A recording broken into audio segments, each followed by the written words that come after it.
Assalamualaikum warahmatullahi wabarakatuh. Bertemu kembali dengan saya di sini di Media Guru Official. Dalam pertemuan kali ini masih dalam pelajaran bahasa Indonesia. Sekarang saya akan membahas tentang teks laporan hasil observasi. Untuk lebih jelasnya, mari simak video ini sampai selesai. Teks laporan hasil observasi berisi penjabaran umum mengenai sesuatu yang didasarkan pada hasil kegiatan observasi. Jadi, teks laporan hasil observasi tersebut merupakan suatu pengumpulan data atau informasi melalui pengamatan yang dilakukan oleh para peneliti atau para siswa. Ciri-ciri dari teks laporan hasil observasi itu sendiri adalah bersifat objektif. Jadi, objektif di sini adalah sesuai dengan fakta yang ada, apa adanya, tidak mengada-ngada, bukan katanya orang lagi, bukan hanya mendengar dari cerita seseorang ke seseorang gitu. Selanjutnya secara global itu secara menyeluruh. Jadi yang dijelaskan adalah bukan hanya secara umum saja, penjabaran secara umum saja, namun bagian-bagian secara rincinya itu juga harus dijelaskan. Kemudian secara universal itu bersifat umum, jadi keseluruhan itu harus dijelaskan. Kemudian objek yang dibahas dalam teks laporan hasil observasi itu merupakan objek tunggal. Objek tunggal itu seperti apa? Jadi kalau yang dibahas itu adalah pulpen, jangan membahas tentang buku gitu. Jadi ada pembahasannya masing-masing di sana. Kemudian ditulis secara lengkap dan sempurna. Jadi penulisan teks laporan hasil observasi harus secara lengkap. Tidak boleh ada yang ketinggalan. Jadi segala sesuatu yang dirasakan semuanya harus ditulis. Kemudian sesuai dengan fakta yang ada di lapangan itu seperti apa, harus disesuaikan dengan itu. Jadi tidak ada penambahan kata atau apapun itu. Tidak ada penambahan cerita lain. Jadi sesuai dengan faktanya yang terjadi di lapangan seperti apa. Kemudian sudah terbukti kebenarannya. Jadi kalau memang sudah ada hasil observasi itu sudah bisa dibuktikan. Kalau ada pertanyaan nantinya kalau sudah ada pertanyaan nantinya dapat kalian pertanggungjawabkan karena kebenarannya sudah terbukti benar-benar ada di lapangan. Seperti itu. Kemudian tidak mengandung prasangka. Jadi teks laporan hasil observasi itu bukan berupa opini. Jadi benar-benar kenyataan yang ada itu yang diceritakan, yang dilaporkan. Kemudian saling berkaitan satu sama lain. Seperti itu. Informasi yang terdapat dalam teks laporan hasil observasi itu harus benar-benar fakta yang ada, benar-benar terjadi di lapangan itu seperti apa, sudah terbukti kebenarannya. Bagaimana cara membuktikannya? Kalian harus bisa merasakan dengan panca indera kalian. Dengan panca indera seperti apa? Kalian harus bisa melihatnya. Oh, ini benar-benar ada. Kalian harus bisa meraba atau merasakan.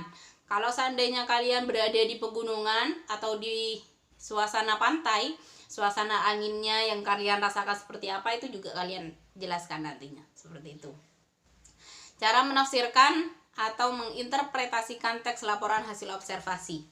Cara menafsirkan teks laporan hasil observasi bisa dengan cara meringkas atau menyimpulkan teks laporan observasi yang kalian baca.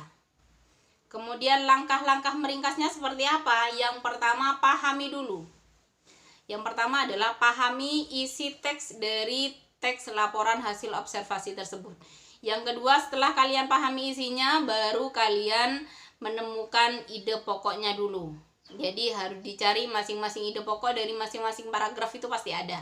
Jadi kalau sudah ketemu ide pokoknya, pokok permasalahannya seperti apa, baru yang ketiga kalian harus mengembangkan kembali pokok-pokok isinya.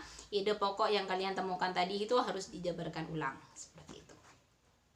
Kemudian simpulan teks laporan hasil observasi itu merupakan rumusan akhir dari sebuah laporan. Jadi laporan akhirnya itu seperti apa, itu termasuk kesimpulannya. Struktur teks laporan hasil observasi itu ada 4. Yang pertama ada definisi umum, yang kedua definisi bagian, yang ketiga definisi manfaat atau perilaku, dan yang terakhir ada penutup atau simpulan. Definisi umum itu merupakan gambaran secara umum, secara gamblang seperti apa, secara garis besarnya seperti apa. Cara kalian menemukannya, kalian bisa menemukan melalui kamus atau melalui sumber tokoh dari beberapa buku yang bisa kalian baca, atau dari sosial media, dari media-media dari Google, bisa jadi kalian temukan dari sana. Kemudian yang kedua adalah definisi bagian. Kalau kalian meneliti suatu benda atau suatu tumbuhan atau apapun itu, yang akan kalian jelaskan setelah secara umum kalian gambarkan seperti apa, setelah itu baru kalian jelaskan bagian-bagiannya, step by stepnya itu seperti apa, itu yang akan kalian jelaskan. Kemudian yang ketiga ada definisi manfaat atau perilaku. Definisi manfaat itu pada biasanya ada pada benda mati. Jadi kalau benda mati seumpamanya tumbuhan, daun, dedaunan. Jadi kalau kalian yang diobservasi, yang diamati adalah daun, nantinya yang akan kalian jelaskan adalah manfaat dari daun itu apa. Tapi ketika kalian meneliti tentang manusia, secara utuh manusia yang kalian teliti, yang akan kalian jabarkan nantinya adalah perilaku manusia itu sendiri, bukan manfaat dari manusianya. Jadi kalau manfaat itu dari benda mati, sedangkan kalau dari perilaku itu adalah makhluk hidup, benda hidup maksudnya. Yang terakhir ada simpulan atau penutup. Simpulan atau penutup sama seperti tadi, masih tentang hasil akhirnya.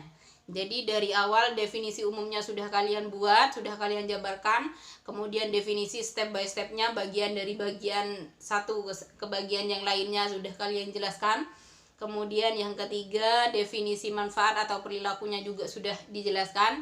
Baru yang terakhir disimpulkan hasil akhir dari 3 definisi tadi seperti apa. Itu termasuk simpulan atau penutupnya. Cara menyusun teks laporan hasil observasi yaitu dengan cara menentukan gagasan pokoknya terlebih dahulu. Langkah-langkahnya yang pertama harus menentukan topik atau objek yang akan diteliti. Yang akan diamati itu apa?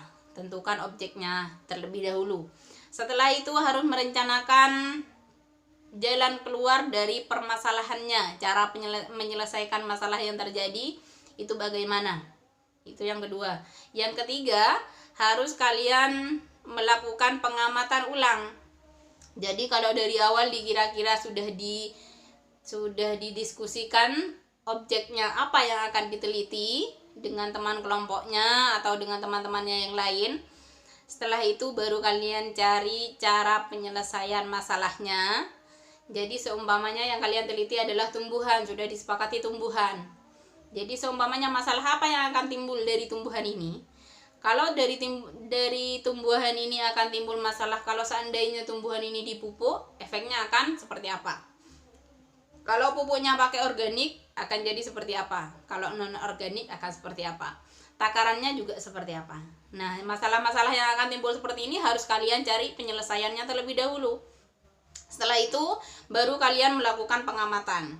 Pengamatan seperti apa? Jadi kalian amati tumbuhannya secara seksama. Jadi apa yang akan terjadi dengan tumbuhan itu benar-benar terjadi enggak masalah itu? Gitu. Masalah yang sudah kalian rencanakan penyelesaiannya itu akan terjadi atau tidak. Jadi setelah melakukan pengamatan, kalian harus meneliti ulang. Nah, diteliti satu persatu benar-benar terjadi atau tidak. Masalahnya kalau seperti ini harus solusinya seperti apa? Itu maksudnya. Kemudian yang selanjutnya membuat kerangka laporan.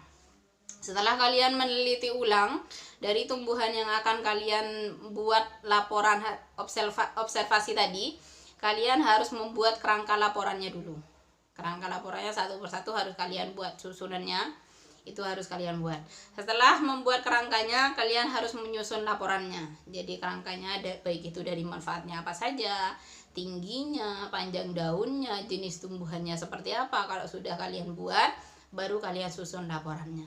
Setelah disusun laporannya, kemudian yang terakhir kalian sudah buat dari awal sampai akhir, kalian baca ulang.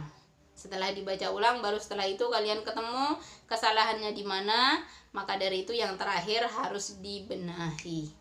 Jadi laporan yang sudah kalian buat harus ada kontrolnya kembali. Jadi harus ada pembenahan ulang. Mungkin ada kata-kata yang salah atau mungkin masih ada yang kurang. Jadi memang harus ditambahi. Seperti itu.